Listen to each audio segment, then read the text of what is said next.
Please welcome Stephen Shapiro.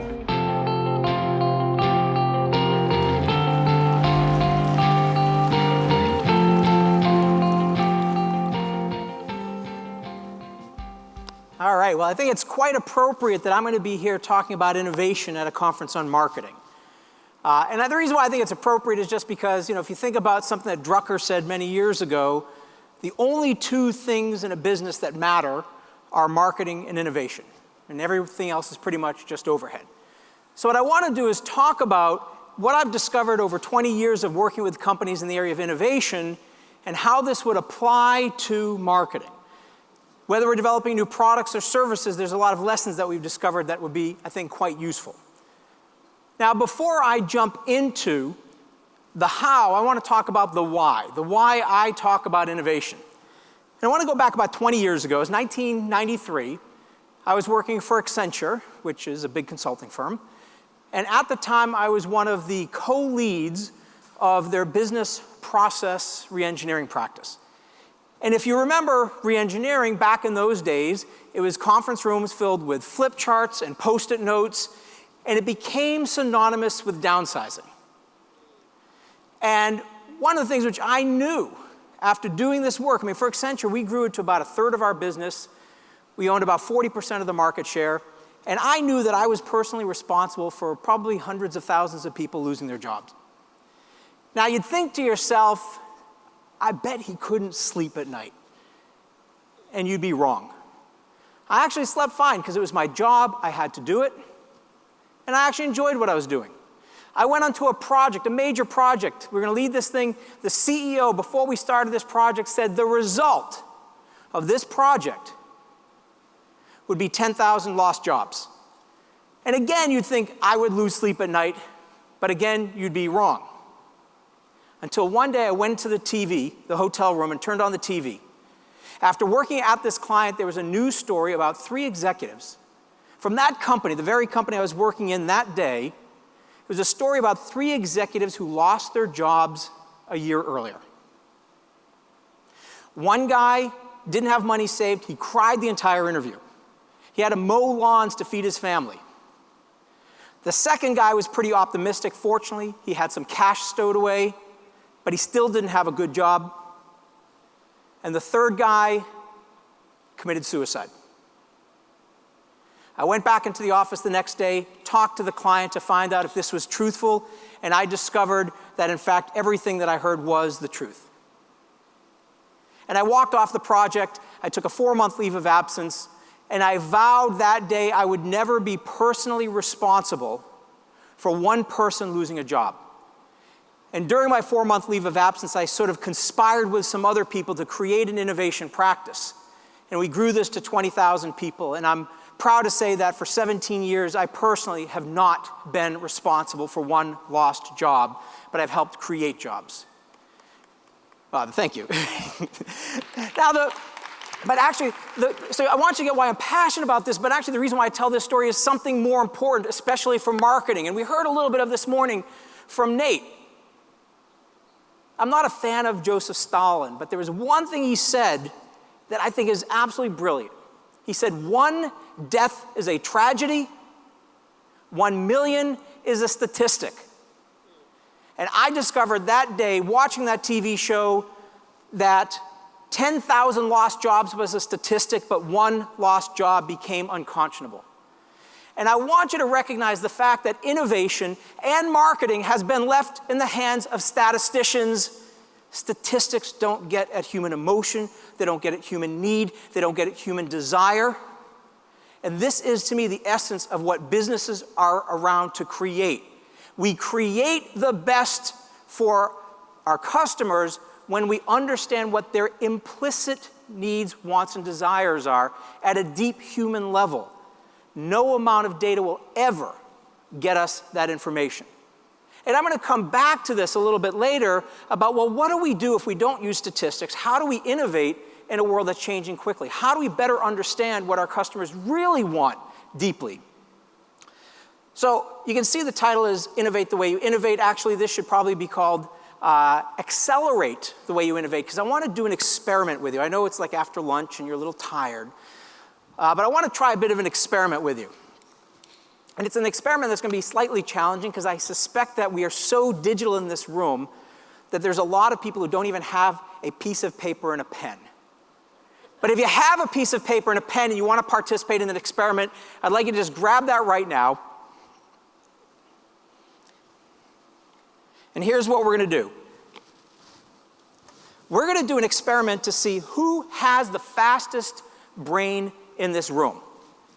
Now, this is the fastest brain in the room. At this time, the speed of your brain does change based on the amount of sleep you've had or the amount of caffeine you've had. But we're going to measure who has the fastest brain in the room. Who thinks they have the fastest brain in the room right now? I see some person. All right, good. We're going to see if you're right. Here's how this is going to work. It is very, very simple. I have here on a sheet of paper a list of numbers. Your objective is to write down as many of these numbers as you possibly can. I'm going to be going really fast like an auctioneer. I've done this now with tens of thousands of people. No one has gotten every single number. Part of the reason why you're not going to get every number is I'm going to interrupt your thought process. In the middle, after reading a bunch of numbers, I'm going to give you a command. I'm going to ask you to write something down. In order to be deemed as having the fastest brain in the room, you have to write down an appropriate response to that command. I'll give you more numbers, another command. We'll do this a few times. The purpose is to simulate the real world. It's not like we can just go into our offices, close the door, turn off the phone, and get work done without interruption. We're constantly being bombarded. So let's do this test to see who has the fastest brain in the room. I'm going to get some water first. Get your pens ready. 27, 88, 362, 475, 43, 52, 97, 833, 67, 1,855, 47, 46, 327, 10, 20, 40, 90, 80. Write down a color. 647, 32, 327, 86, 977, 432, 88, 46. Write down a piece of furniture. 475, 832, 27, 62, 6,847, 20, 40, 80, 90. Write down the name of a genius. 675, 833, 27, 422, 833. Put your pens down. I know some of you were trying to do that on your iPad, probably didn't work too well. All right, who thinks you got all the numbers correct? Here's the reality. We will never know because I was reading off of a blank sheet of paper. I was making up all the numbers. What I want you all to do is I want you to stand up. Yes, you have to stand up. This is the participative part of the thing. If when I asked you to write down a color, you didn't write anything down, or you didn't have a sheet of paper and didn't participate, or you wrote down red, blue, green, or yellow, please take a seat. All right, we lost about 90% of you. Excellent. At this point, we usually have some people who are black and white thinkers. So any black or white, take a seat. Thank you. We lost most of you. And so we got one person left, I think. Orange or brown? Nope, purple or pink? All right, good. Does that give everybody? All right, stand back up. If for the piece of furniture you didn't write anything down, or you wrote down sofa, chair, table, desk, or couch, please take a seat. And I think we lost everyone. Okay. Last one. Everybody stand back up. If for the name of a genius you didn't write anything down, or you wrote down Einstein, take a seat. Let's see, we lost almost everybody there. If you wrote down the name of someone you work with and are sucking up to them, you can take a seat. We usually lose someone at this point. Or if you wrote down your own name, you can take a seat. And at this point, it's usually Steve Jobs, Bill Gates. I mean, just to, we lost everybody there. Great. All right, so here's the point of this exercise. Expertise is the enemy of innovation. Expertise is the enemy of innovation. That exercise was developed by a colleague of mine, Scott Halford, who's a neurobehaviorist. And he studies the brain and understands what goes on inside of the brain. And one of the things that happens is when we think about something a lot, or for a long period of time, we will build pathways, neural pathways, grooves in the brain that allow us easy access to those solutions. So if you think about it, as kids we were taught red, blue, green, and yellow are the primary colors of light and paint. So we will recall those easily. Now, that wouldn't be a problem, but there's one other issue associated with the brain. And I'll use a quick analogy.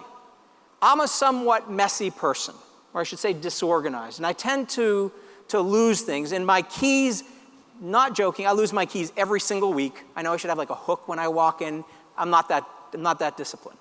So I'll misplace my keys every single week.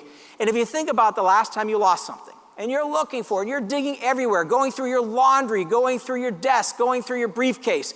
15 minutes goes by, you find it. What do we inevitably say to ourselves? Can you believe it? They were in the last place I looked. Well, of course, who finds something and keeps on looking for it? That'd be crazy. And the same thing is true of the brain. When you find a solution quickly, you stop looking.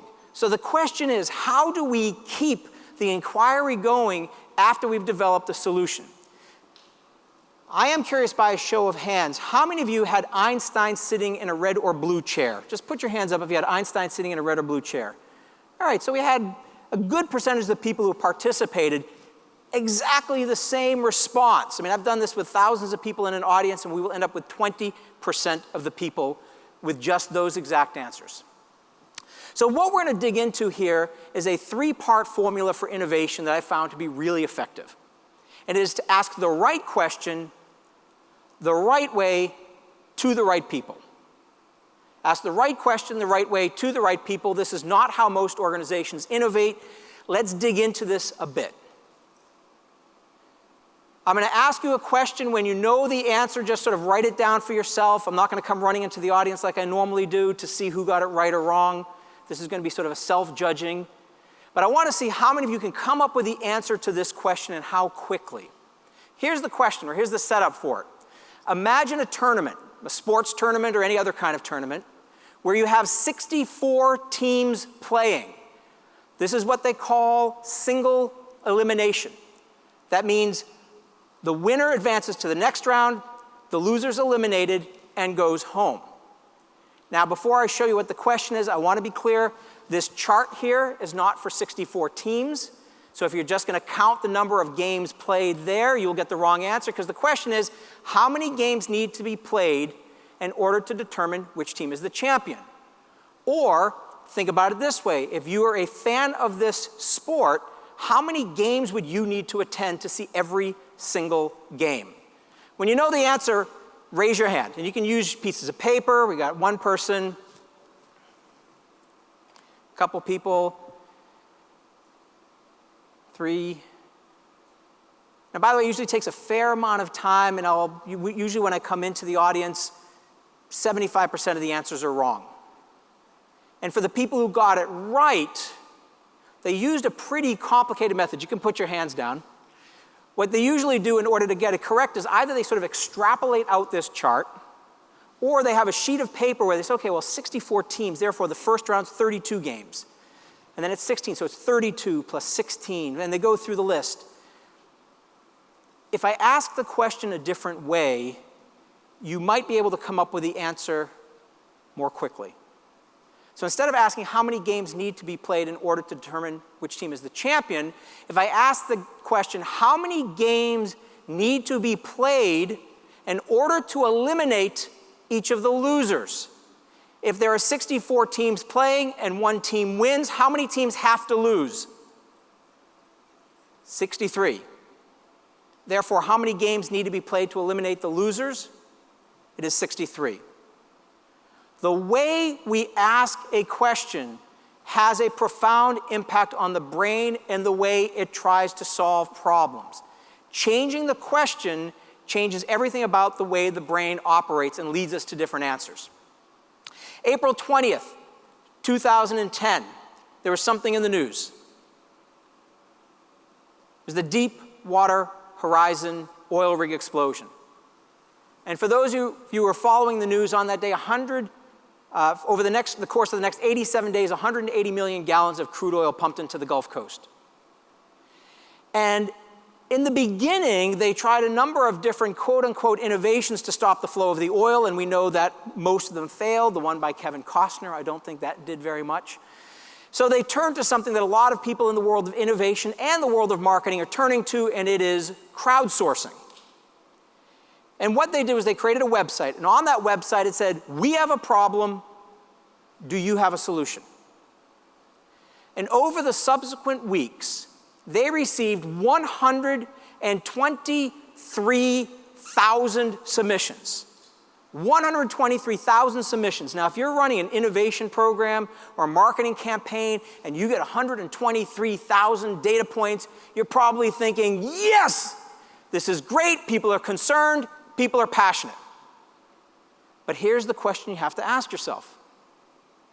Of those 123,000, how many were deemed as having any value at all whatsoever? And it was a dozen. And none of those actually even ended up in the final solution.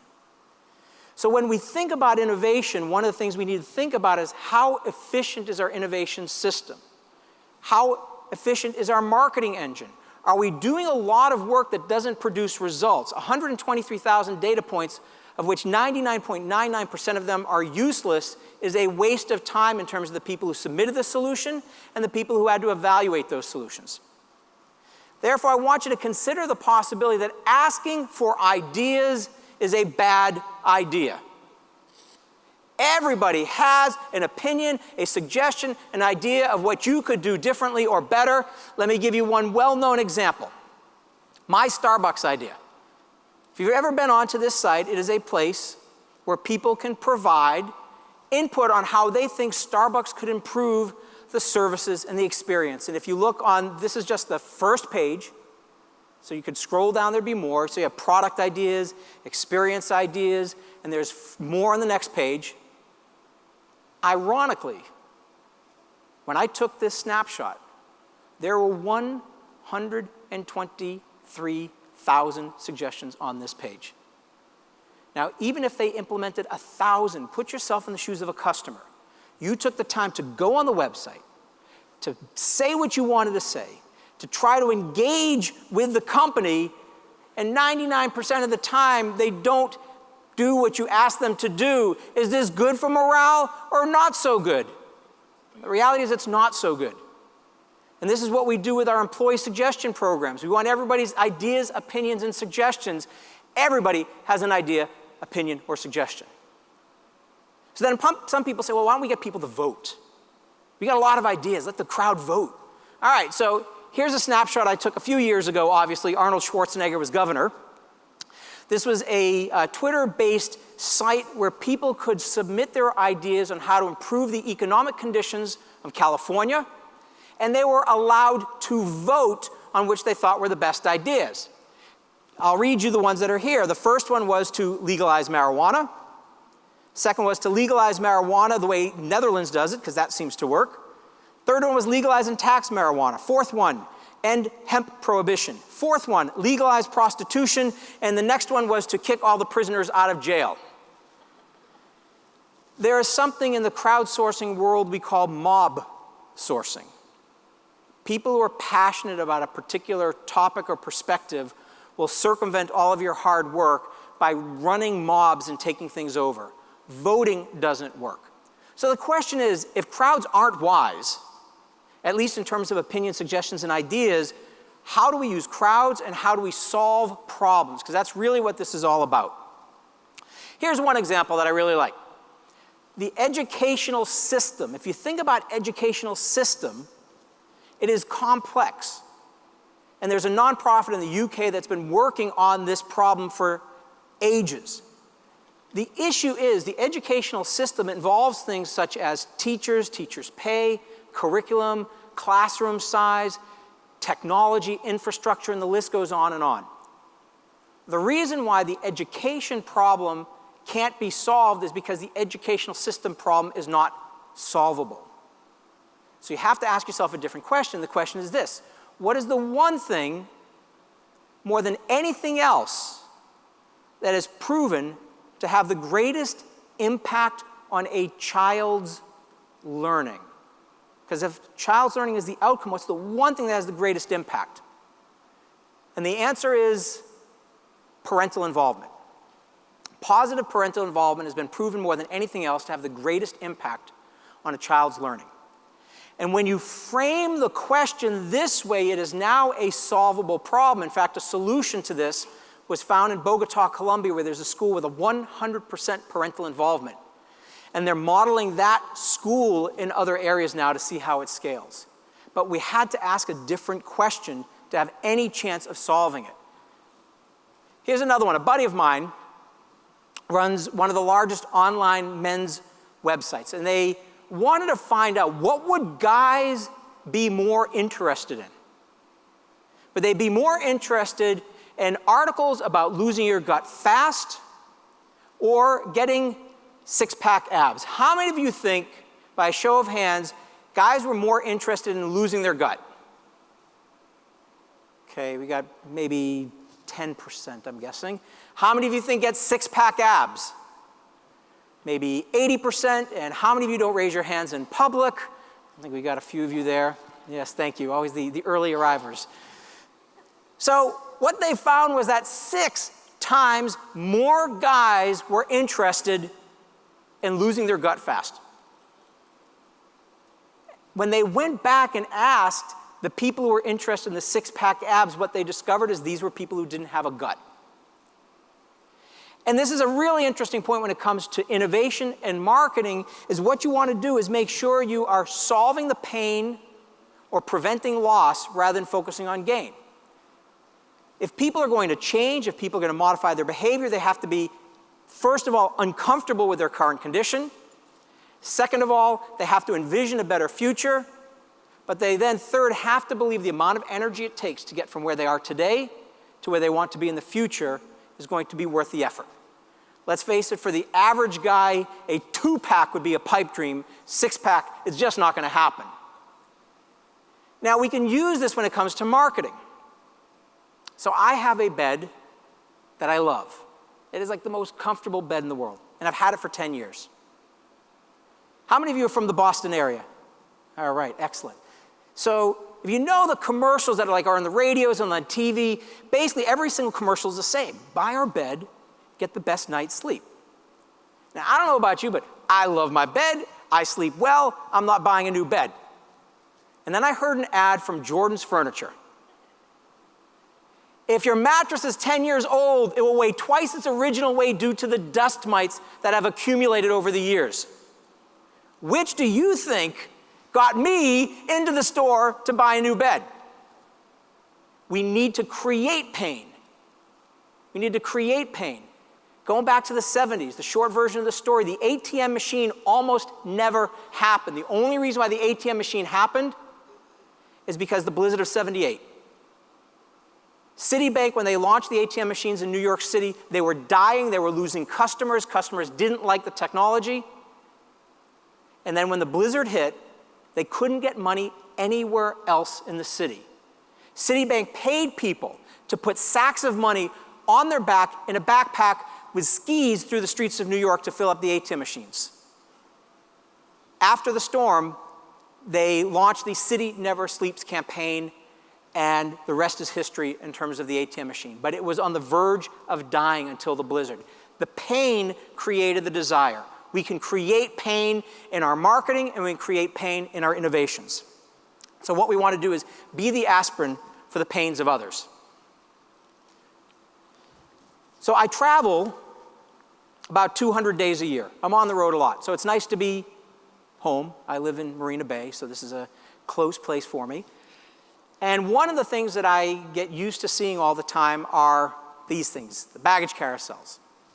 So anybody who travels, you will know this is sort of the unless you can squeeze everything into your carry-on luggage, this is the thing you dread the most, is having to pick up your bags. This is a picture of Houston Airport. They did a study, a customer satisfaction survey, to see how satisfied customers were with the airport. And one of the things they found was that customers complained about the amount of time they had to wait for their bags. Now, as it turns out, from the time that they open the cargo doors on the plane till they actually get to the baggage carousel is about 8 minutes. Not that long. The passengers, from the time they walk off the plane and get to the baggage carousel, is about 1 minute. Now, if you think about how they've typically tried to solve this problem, they would ask the question, how do we make the baggage claim process faster? But that's complicated, requires a lot of logistics, it's expensive. So they then ask the question, well, instead of making the bags faster, how do we slow down the customers? And they literally reconfigured Houston Airport to slow the passengers down. It now takes 8 minutes on average for a passenger to get from the plane to the bags. And when they asked customers if they were happier now, they're significantly happier. The pain of waiting was much greater than anything associated with the walking. So anytime you're working on something, you can flip the question around and come up with a slightly different answer. I'll give you one last example here from the world of innovation, then I'll tie them back to marketing a bit. Doing work with NASA. NASA is really fascinating, and one thing with space travel is if you're up in the air for years, you probably want clothes that are clean. So one of their innovation challenges was, how do we create a zero-gravity laundry system? Because the systems we use here on Earth require gravity, so how do they do this in zero gravity? And they worked on this thing, and they worked on it, and they weren't getting anywhere, and they realized that they were asking the wrong question. Zero gravity laundry system is complex, it has valves, and they could have asked smaller questions, but actually what they realized was, what they want to do is they just want to get the clothes clean. So that was a different question. But then somebody had the idea, well, how do we create clothes that don't even need to be washed? A fundamentally different answer. The way we ask the question will have a profound impact on how we think about solutions. So these are I've identified 70 lenses, 70 different ways that you can ask a question and change it. So whatever question you're working on, you can flip it around. So the 4 I just talked about was leverage. What's the one thing that has the greatest impact? So if I'm working on education, I want to focus on parental involvement. In marketing, we need to figure out what's the leverage point. What's the one thing that will have the greatest impact on your marketing? What's the one customer segment that will have the greatest impact? What's the best channel that we have if we could only choose one channel? We could do Facebook and Twitter and all these other things, but at the end of the day, there's going to be something for your business that will have by far the greatest impact on your ability to achieve what you want to achieve. The pain one, we know in marketing materials, even insurance companies, when they look at it, they find that peace of mind does not sell, as well as what's going to happen, the catastrophe that could happen if you didn't have their insurance. Paint the picture of the loss. So the pain card's a really good lens. The flip, faster bags, slower passengers. So what we can do is, I love this one. This is, in the past it was always, operators are waiting, please call now. And then a marketing guy got the idea, well, instead, change the wording. If the operators are busy, please call back. Because it created this scarcity mentality. So what we can do is flip it around. Instead of saying we're waiting, you now have to wait. Turn it around. The laundry system one. Again, look at the result. And here's here's something which I see every single company that I'm working with. This is actually a real challenge from the companies that I see. How would we use big data in order to understand customer needs better? The problem is it assumes big data is the answer. What is the result that we want?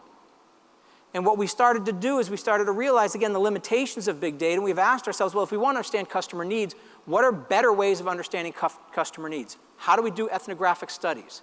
How do we get in and observe customers? How do we watch them? See how they live their lives. We get much better insight by sort of following people around in their daily life than we do looking at numbers. Or get them to tell us stories. The use of metaphors is really powerful because we're not leading the witness. I'm not a big believer in focus groups or surveys because all of those tap into the conscious mind in terms of what kinds of responses you're going to get. And in most cases, we lead the witness or we give them a limited set of choices. But when we don't lead them and allow them to tell stories about their life and their struggles and the things that they do, we get much better insights. By the way, none of these require big data. And by the way, these things really talk to human need and emotion, not to some statistical belief. Couple more here. Working with a pharmaceutical company, what they needed to do is to get men into the doctors in order to sell their product. And they were marketing to men. And they were trying to get men to get physicals and created all these advertising campaigns and spent all this money to do this. And they realized something really interesting. Guys would rather die than go to the doctor. So they started to look at, well, if guys aren't going to do it, who influences them? Who's the influencer of the buyer? Who's the influencer of the person you want to influence? And they started creating marketing campaigns not targeted at men, but targeted at the families. Targeted at the kids, targeted at the mothers, and trying to get them to want their father to be around longer, to get them to go get checkups. Greater results on that. So this is a great marketing technique. Next one is to eliminate. I do a lot of work with software companies. One of the big issues with software from my perspective is there's too much being added. There's too many features in software. The question is not what can we add, but what can we eliminate? My favorite definition of perfection. Perfection is not achieved when there's no longer anything to add, but when there's no longer anything left to remove. Think about what you're doing. Instead of trying to make things better, how do you make them simpler? Simplification is the best innovation in my mind. And then last one I'm going to do here is just word substitution, pretty straightforward. We can change one word and have a profound impact on how we think about the problem. More sales is very different than more customers. And by the way, more customers leads us to the question of, well, do we want more customers? Or do we want less customers, but more repeat customers? By changing those questions, we get fundamentally different perspectives on how we should be innovating. To me, this is the best quote when it comes to innovation, and I would argue it's the best quote when it comes to doing anything that involves some level of creative thinking, which is, of course, marketing. Einstein reputedly said, if I had an hour to save the world, I would spend 59 minutes defining the problem, 1 minute finding solutions. And from my perspective, most organizations are running around spending 60 minutes on things that don't matter. What we need to do is become masterful at asking better questions and taking the time to do that. Inside of organizations, there is a mantra. Don't bring me problems, bring me solutions. This is bad advice. I say give me better problems, bigger problems, more important problems. Let's get everybody in our organization focused on the things that truly matter rather than everybody's opinions, ideas, or suggestions. One of the things that really is so fascinating when it comes to innovation is this expression, think outside the box. Anyone who tells you to think outside the box, in my opinion, has less intelligence than this cat. This cat is saying, I don't care what anyone else says, I do my best thinking inside the box. If there's one thing I want you to take away from this presentation, it is this. Don't think outside the box, find a better box. That 59 minutes defining the problem. Look at what you're working on. Change it from different perspectives. Change your lens.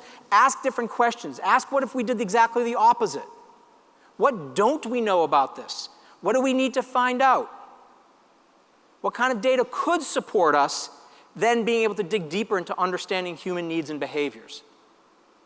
The single greatest skill that is lacking inside of organizations is the ability to ask really good, profound questions. And by the way, questions don't have to be like earth-shattering. and innovation doesn't have to be earth-shattering. I'm going to play you something here. That's Jimmy Kimmel, obviously. Some of you may have seen this video. I love this video. This is about a year ago. So as background, this video came out before the iPhone 5 came out. This was filmed before the iPhone 5 came out. If we can make sure we've got the volume, I'm going to play this. Oop. It is kind of funny how people react when the new iPhone comes out. Some people actually get mad. Why would they make another product I desperately want to buy? Those bastards. It's almost as if the new iPhone somehow ruins the old iPhone, but it doesn't. It's all in your head. In fact, we set a camera out on the street today, and we told people outside to check out the new iPhone 5, which is unavailable so far. So in reality, what they were looking at is the current iPhone 4S that everyone has. And, well, here's how that experiment played out. The new iPhone 5 just came out today, and we want to know if you'll take a look at it, tell us how it compares to the last iPhone. I'd love to. Oh, it's way better. Yeah, it's nice. That's definitely noticeably better. It's a little thinner. Looks like the screen's a little bigger. Seems a little bit faster. Yeah, faster, lighter. Feels heavier. Feels heavier? I think so. A lot lighter than the last one. It's a lot faster as well. Mine's gonna take forever. So this one's faster? Yeah, definitely faster. Right on. Oh, it looks very nice, very updated. Oh my God, feels a lot lighter and just more, just a lot higher quality. And it's got, if you drop it, it looks like it's not gonna break, like this one has a million times. The screen is clear, HD. Colors are brighter. Oh, it has a video front and back? Mm-hmm. Video front and back, that's cool. This doesn't have that. So you like it better than the last one? Yeah, I have the 4S. Yeah? Yeah. I'm always open for a new phone. Well, it's the... So, one of the things which I've found is that, sometimes you don't even want to think outside the box. You want to think around the box. What is it that's currently successful, and how do we sort of leverage that? That phone, whether it's different or not, people will have a perception of change, and what can we do? I'm working on a TV show, for example, right now. And we were coming up with all these creative ideas. It was like we were coming up with the best TV show in history, and the agent slams the table. He said, look, in Hollywood, we don't think creatively. We don't think outside the box. We want to think around the box. This has to be something that people already understand and connect it to something people get. So sometimes it doesn't have to be radical to be valuable. The iPhone 5 sold more than the first iPhone, which was the radical change, but people now get it, they understand it. And sometimes we need to understand that that's an important thing. I'm going to switch gears a little bit and talk a bit just about, if we ask the right question the right way, the last piece of the formula is to ask it to the right people. I'm just going to give you a quick example here. So toothpaste is a pretty boring product. If you go into the toothpaste aisle of any store, one of the things you'll notice is pretty much all toothpaste has the same attribute. They whiten teeth. And the way toothpaste whitens teeth is that they use some form of abrasive or bleach. So a team of people who are working on this wanted to create a new whitening toothpaste that didn't use an abrasive or bleach, were posed with a problem. Because what they were looking to do is they were asking themselves, how do we, experts, again, this is the expertise is the enemy of innovation, how do we, the experts in dental hygiene, create a toothpaste that whitens teeth without abrasives? When they asked a different question, and again, it's all about the question, and one of the most powerful questions to ask yourself is, who else? Not how do we solve this problem, but who else has solved the problem like this? And so what they asked themselves is, who else makes whites whiter? As it turns out, it's laundry detergent. When you're not using bleach, it's laundry detergent. So what they did is they discovered, and they knew this, is inside the company, Unilever is the manufacturer of this toothpaste, they knew that they had a laundry detergent division. And in the history of the company, the dental people never talked to the laundry detergent people. So they thought they would go have a conversation. They walk over and they ask them, okay, how is it that you make whites whiter when you're not using bleach? And they were told something really fascinating. They were told, we don't. We make whites bluer. Laundry detergent is blue for a reason. The blue dye in laundry detergent creates an optical illusion, this optical effect that prevents the reflection of yellow. So your whites are still dingy yellow, you just can't see it. So the teeth people thought this was pretty cool, and they went off and they created a toothpaste, like in this picture here. Those of you up front can see it is a toothpaste that has a blue dye in it. And instead of taking weeks to whiten your teeth, it takes no time at all. It creates the illusion of white teeth. Now, I don't tell this story necessarily because it's the best product on the planet. In fact, I got this when I was working in England. They gave it to me, and I said, well, great, I'll try it. I'm going to a party. So I'm brushing my teeth, and I go to this party, and as it turns out, the lights were really low, and they had black lights. And if you know what happens to your white t-shirts, well, I felt like Ross in that episode of Friends when he got his teeth whitened. So I'm walking around like this all night long. But the point is that there are solutions to everything you are working on, but they might not be with the people you've talked with. Maybe it's not a marketing expert that's going to have an answer to your problem, but it might be somebody, like I've got friends who are cultural anthropologists, and I consult them a lot. Doctors of cultural anthropology understand human behavior better than other people. Sports psychologists. I don't go to innovation conferences. I'm an innovation guy who doesn't go to innovation conferences, but I will go to things on sports psychology, neuroscience.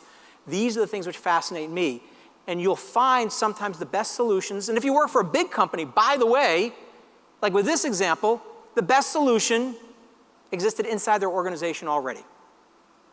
So sometimes what you can do is find solutions by reframing the question. So I want to close with,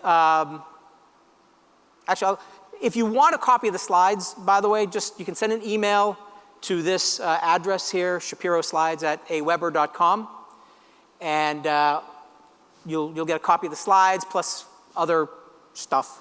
But this makes it easy for you, for those of you who don't like to take notes. And I just want to sort of recap the model that we're talking about here, which is to, again, ask the right question the right way to the right people. Asking the right question means that it is something which differentiates you.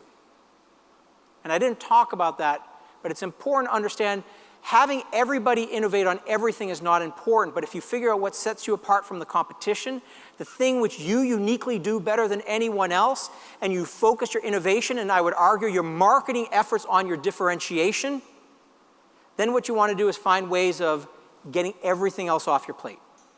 If the thing you're working on does not set you apart, it is probably not an important enough challenge to be working on, and you should find someone else to work with you on it. So that's asking the right question. Innovate where you differentiate. Innovating the right way, this is all about not thinking outside the box, finding a better box. It's about framing the challenge, using different lenses, different perspectives, to be able to look at the problem from a different angle. And by the way, if you frame the question properly, you'll find that half the time you solve the problem without having to go any further. A lot of times the issue is in the framing of the challenge, we haven't taken the time to think about it rigorously enough, and therefore we're jumping to bad solutions. Asking different questions often leads us inherently to better solutions. And then the last one is to the right people, which is to recognize that expertise is the enemy of innovation, like the exercise we did with the numbers. We have these neural pathways. We will think about the things we've thought about before. These will be great, but they're not going to be different. They're not going to set us apart. They're not going to be truly innovative. So what we need to do is recognize that sometimes we need to partner with people who aren't the experts, people who are different. And I'll just leave you with one last thought. If you're working on a marketing problem inside your organization, and you have 100 marketing experts working on this problem, and you can't find a solution, adding the 101st marketing person is probably not going to make one bit of difference. But start thinking about how can I get somebody from retail, somebody from product development, somebody in the innovation world, a musician, somebody from Disney World. How do I get these people involved to give me unique and different perspectives. As you know from my personal story, I am passionate about innovation, and I would love to see each of your organizations grow because from my perspective, innovation is the key to our economic growth and job creation. Thank you very much.